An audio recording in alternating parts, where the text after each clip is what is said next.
Witam dzisiaj po południu. Szybki komentarz po ECB. Co mówią banki centralne w maju? To jest temat przewodni tego wpisu. Na samym początku zachęcam do subskrybowania, dodawania komentarzy i dawania lajków, jeżeli uważacie, że te materiały niosą dla Was jakąś wartość. Zaczynamy! Partnerem tego odcinka jest Dom Maklerski XTB. Zachęcam do bezpłatnego kursu online dostępnego tam na dole w opisie i w komentarzu, poświęconemu temu, jak inwestować na giełdzie. Andrzej Stefaniak. Szybki komentarz po ECB. Co mówią banki centralne w maju?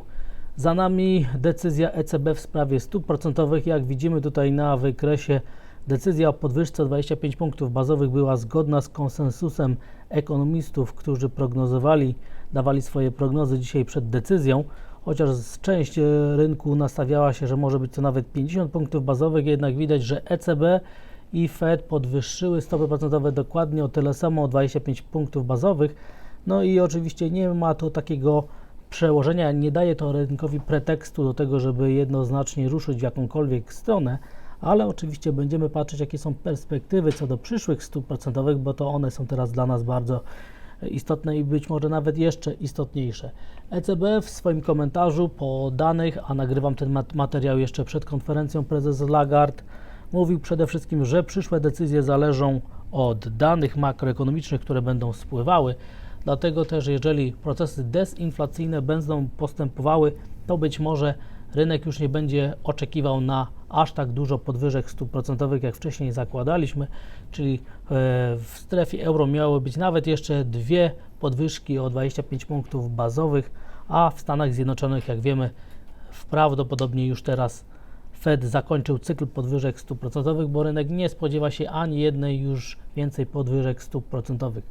Pytanie, co dalej? Wszystkie decyzje będą prawdopodobnie uzależnione od danych o inflacji, a one są teraz bardzo, bardzo kluczowe. I jakie są te oczekiwania co do przyszłych stóp procentowych? I widzimy tutaj, że w rynku są jeszcze dwie podwyżki stóp procentowych o klasyczne 25 punktów bazowych. Implikowana stopa procentowa pokazuje, że we wrześniu ma być szczyt cyklu podwyżek stóp procentowych i te 50 punktów bazowych w rynku jeszcze jest. W czerwcu ma być podwyżka o 25 punktów bazowych i 50% szansy, że będzie podwyżka o te 50 punktów bazowych już właśnie w czerwcu. Dlatego też myślę, że rynek nastawia się na co najmniej jeszcze jedną podwyżkę, a kolejna będzie uzależniona od danych makroekonomicznych. Im dane będą słabsze, tym będzie się oddalała wizja kolejnych podwyżek stóp procentowych, a im dłużej inflacja będzie utrzymywała się na poziomach podwyższonych, tym oczywiście zwiększa się szansa na dalsze podwyżki stóp procentowych, nie tylko w strefie euro, ale oczywiście także w Stanach Zjednoczonych. No i teraz patrzmy, co się dzieje na przyszłych stopach procentowych i na tym dysparytecie, który jest bardzo istotny. I widzimy tutaj coś niezwykle interesującego. Różnica między rentownościami amerykańskich dziesiątek a niemieckich dziesiątek była jeszcze kilka dni temu najniższa od początku 2014 roku, czyli widzimy, że pod względem fundamentalnym była coraz mniejsza atrakcyjność amerykańskiego dolara, a to uzasadnia, czemu ten euro-dolar teraz tak rośnie i nie ma ochoty na jakąś większą korektę spadkową, ponieważ okazało się, że te różnice między rynkowymi stopami procentowymi przebiły nawet minima, które były w 2020 roku utworzone, a to jest pewnego rodzaju sygnał rosnącej atrakcyjności europejskich papierów, w tym oczywiście niemieckich obligacji i spadku atrakcyjności tych amerykańskich i moim zdaniem jest to jedno z głównych źródeł tego, że euro-dolar teraz rośnie. I o godzinie 14:30 poznaliśmy bardzo istotne dane z rynku pracy ze Stanów Zjednoczonych, czyli tak zwane cotygodniowe joblessy i okazało się, że są one dokładnie takie, jak chciał rynek, czyli 240 tysięcy w prognozach. Dostaliśmy tylko 2000 więcej, czyli generalnie nic się nie dzieje, ale moim zdaniem warto patrzeć na ten wykres, który pokazuje nam te tendencje w ostatnich 18 miesiącach na joblessach i w tym wypadku jednoznacznie widać, jakie duże jest znaczenie poziomu 250 tysięcy. Każde joblessy powyżej 250 tysięcy będą oznaczały pogarszanie się sytuacji na amerykańskim rynku pracy, wejście rynku pracy już ewidentnie w negatywne zjawiska i prawdopodobnie będzie to sygnał rosnących tendencji recesyjnej amerykańskiej gospodarki.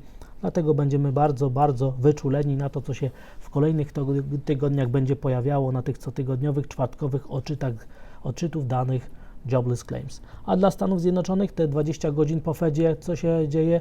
Ewidentnie widać, że już nawet od czerwca rynek spodziewa się obniżek stóp procentowych. Co najmniej 25 punktów bazowych jest wycenione dla września i widzimy, że do grudnia stopy procentowe mają być obniżone o co najmniej 3 razy po 25 punktów bazowych i rośnie szansa na 4. obniżkę stóp procentowych.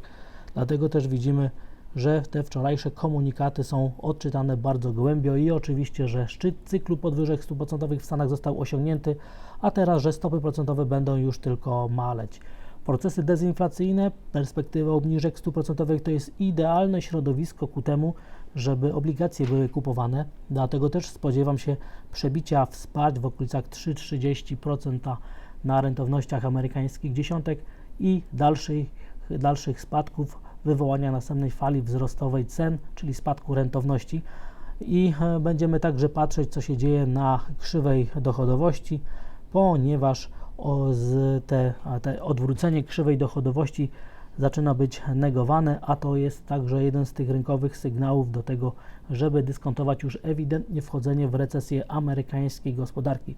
Ale co jest ciekawe, dzisiaj pojawił się nowy raport JP Morgana dotyczący tego, co się ma wydarzyć na amerykańskich obligacjach i tutaj w tym raporcie JP Morgan sygnalizuje, że spodziewa się spadku rentowności amerykańskich papierów do okolic 2,5%, czyli naprawdę spodziewa się wielkiej, mocnej fali wzrostowej cen, czyli hossy na amerykańskich obligacjach.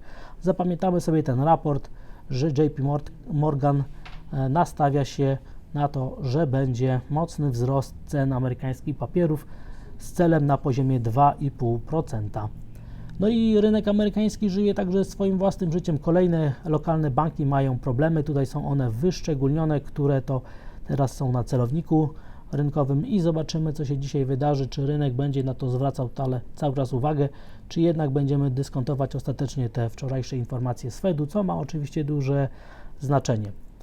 Drodzy Państwo, i w tym momencie zachęcam do tych specjalnych materiałów, które znajdują się tam w opisie i w komentarzu dotyczących sytuacji na rynku, o giełdzie w obliczu widma recesji i o tym, jak inwestować na giełdzie. Taki darmowy kurs online jest dostępny tam na dole właśnie w komentarzu i w opisie. Zachęcam, żeby się zaznajamiać z tymi materiałami. One są niezwykle użyteczne, żeby lepiej zrozumieć zjawiska, które się dzieją na rynkach finansowych. Drodzy Państwo, i teraz ta giełda papierów wartościowych w Stanach Zjednoczonych, która ma tendencję ku temu, żeby podczas następnej sesji już tak ostatecznie dyskontować wszystkie informacje z Fedu, które się pojawiły dzień wcześniej. Ale jako że wczorajsza sesja przyniosła nam mocne spadki, więc pytanie jest, co się dzisiaj wydarzy. Moim zdaniem każde zamknięcie poniżej poziomu 4100 punktów na indeksie Standard & Poor's będzie zachęcało do tego, żeby liczyć jednak na spadki. Na spadki w kierunku psychologicznego poziomu 4000 punktów i wsparć, które są jeszcze niżej, czyli średniej 200 sesyjnej na wykresie dziennym. Dlatego też dzisiejsza sesja może być bardzo istotna, jeżeli rynek nie zdecyduje się jednak pokonać ostatecznie ważne poziomy techniczne i także jednak pamiętajmy, że jutro mamy dane z rynku pracy, które są bardzo istotne za kwiecień i one także mogą mieć wpływ i odwrócić te wszystkie tendencje, które teraz obserwujemy na różnych klasach aktywów. Mamy także sezon wyników, jak widzimy jest zdecydowanie więcej spółek, które pozytywnie zaskakują niż negatywnie i ten udział procentowy spółek, które pozytywnie zaskakują jest najwyższy od grubo ponad roku, a to jest bardzo dobra wiadomość, że te spółki jednak nie raportują negatywnych wyników. Jednak spółki europejskie zachowują się coraz lepiej względem tych ze Stanów Zjednoczonych i te kolejne dane to pokazują i widać, że europejskie spółki mają jeszcze do nadgonienia względem wycen, względem tych amerykańskich spółek, co może oznaczać, że w sytuacji, kiedy indeksy giełdowe na Wall Street próbowałyby spadać, to europejskie spółki mogą być odporne i mogą tutaj zachowywać się względnie relatywnie coraz mocniej, zmniejszając tą lukę, tą premię, którą wcześniej amerykańskie spółki generowały. Jestem też ciekawy, co się tutaj wydarzy, jednak wzrosty euro-dolara będą faworyzowały właśnie spółki ze starego kontynentu. Pamiętamy o tym, że spółki technologiczne są bardzo wrażliwe na zachowanie amerykańskich obligacji i w tym wypadku rynek sygnalizuje, by patrzeć, co się dzieje na amerykańskich dwójkach, żeby lepiej zrozumieć spółki technologiczne. A spółki europejskie, jak widzimy, zaczynają odklejać się od fundamentów, czyli od tego wskaźnika PMI, który jest publikowany raz w miesiącu i w tym wypadku i tak jakby te spółki, zwłaszcza te cykliczne, nie chciały reagować, bądź też lekceważyły wskazania, które płyną ze wskaźnika PMI dla sektora przemysłowego. Bądźmy bardzo wyczuleni na to, co się wkrótce wydarzy, bo któraś strona oczywiście musi się w tym wypadku mylić. I w przypadku indeksu DAX, jeżeli utrzymamy poziom 15 700 punktów, to sytuacja techniczna będzie faworyzowała scenariusze prowzrostowe. Moim zdaniem taka powinna być interpretacja tego, co się dzieje teraz na rynku. A amerykański dolar, jeżeli dzisiaj obroni się poziom 1,10, utrzymamy się nad tym poziomem, to moim zdaniem rynek będzie sygnalizował, że ma ochotę jednak rosnąć, że ten dysparytet stóp procentowych, który się zmniejsza na korzyść europejskiej waluty, jest tym czynnikiem, który cały czas faworyzuje scenariusze prowzrostowe. Kolejny opór jest w tym wypadku sygnalizowany w okolicach 1,1225. No i być może wkrótce tam będziemy, jeżeli jutrzejsze dane, które także są niezwykle istotne, pozwolą faktycznie utrzymać na zakończeniu świecy tygodniowej poziom 1,10, ponieważ walki ewidentnie o ten poziom cały czas trwają. A co się dzieje na rynku opcyjnym? Widzimy, że rynek jakoś nie spodziewa się podwyższonej amplitudy wahań na euro-dolarze w perspektywie następnych godzin i stoi to w dużej sprzeczności z tymi wydarzeniami, z tymi ocenami możliwości zmienności na rynku euro-dolara podczas wcześniejszych posiedzeń Europejskiego Banku Centralnego. To jest pewnego rodzaju ciekawostka. I z ważnych danych makro, które teraz poznaliśmy także dane o inflacji producenckiej w strefie euro i była ona bardzo bliska prognozom, ale na wykresie widać, jak bardzo teraz ta inflacja producencka tąpnęła w strefie euro. Jest to bardzo zbieżne z tym, jak zachowuje się inflacja w różnych innych krajach i różnych innych obszarach gospodarczych. Inflacja producencka ewidentnie zamiera, procesy desinflacyjne postępują tutaj najsilniej. Pytanie jest takie, czy w trzecim kwartale będzie deflacja na inflacji producenckiej. Moim zdaniem przy takim tempie jest to bardzo, ale to bardzo prawdopodobne. I z dzisiejszych danych o tych wskaźnikach PMI, które poznaliśmy dla kwietnia, dane ostatecznie, dane composite, czyli takie zbiorcze, były gorsze niż zakładały prognozy, ale prawdopodobnie nie ma to większego znaczenia. Wskaźnik jednak cały czas rośnie od tego dna, który w październiku został utworzony.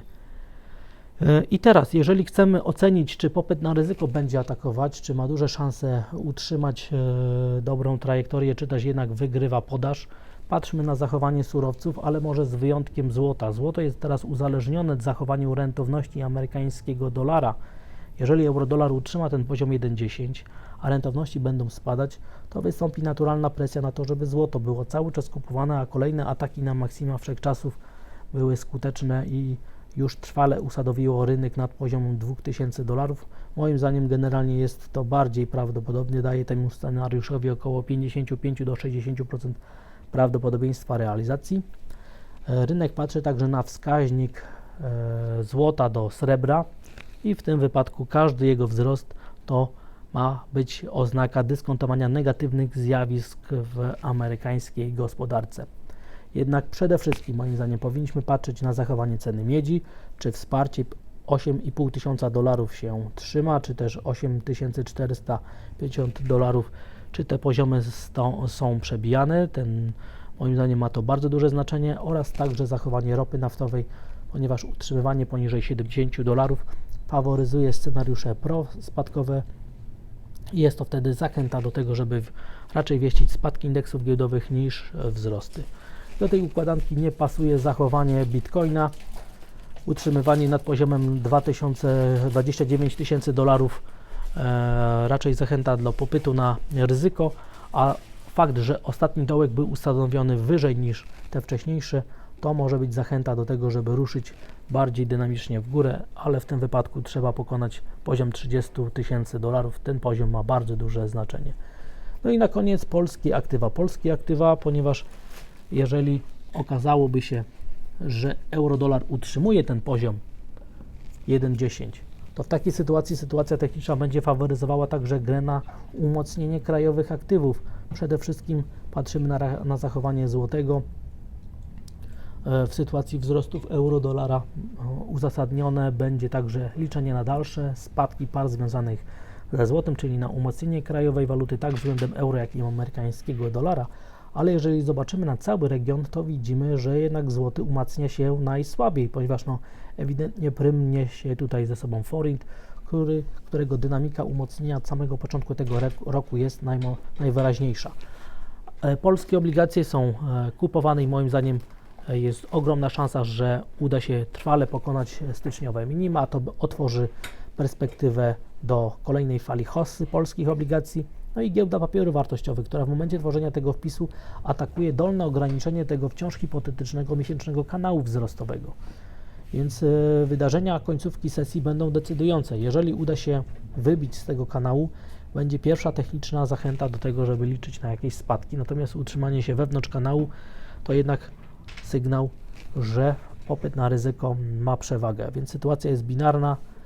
Bardzo wiele moim zdaniem zależy od sytuacji na samym euro-dolarze i widzimy na przestrzeni ostatnich 15 lat, jaki jest duży, gigantyczny wpływ zachowania euro-dolara na rynek na warszawski parkiet, ponieważ spadki euro-dolara, czyli umocnienie amerykańskiego dolara, prowadziła do systematycznego wyprzedawania polskich akcji z indeksu WIG20 i indeks WIG20 stawał się coraz bardziej wyprzedany względem nawet europejskiego swojego odpowiednika. Dlatego ta premia, która teraz jest, te dyskonto, które teraz obserwujemy polskich akcji względem europejskich, jest coraz większa. Pamiętamy, że europejskie także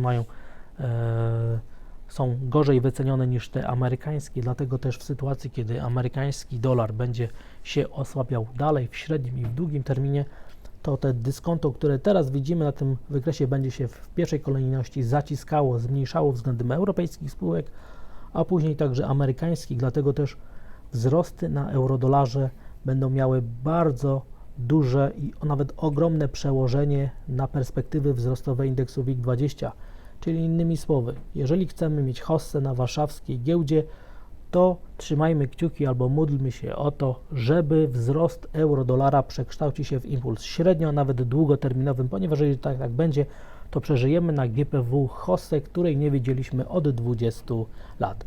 Drodzy Państwo, i w tym momencie jeszcze raz zachęcam do tych specjalnych materiałów edukacyjnych, które są tam na dole umieszczone w opisie i w komentarzu, o tym, że giełda jest w obliczu widma recesji i jak inwestować na giełdzie, taki darmowy kurs online. Zachęcam do tego, żeby się z tymi materiałami zaznajamiać. Przypominam, one są podlinkowane tam w opisie i także w komentarzu. Dziękuję za odsłuchanie tego materiału. Zachęcam do subskrybowania, dodawania komentarzy i dawania lajków, jeżeli uważacie, że te materiały niosą dla Was jakąś wartość. I widzimy się i słyszymy jutro o poranku. Wszystkiego dobrego i życzę dzisiaj dużej, dodatniej stopy zwrotu. Pozdrawiam. Jeśli uważasz, że moja praca ma sens i jakoś Ci pomogła, to pod filmem kliknij w podziękuj, a potem kup i wyślij mi premię.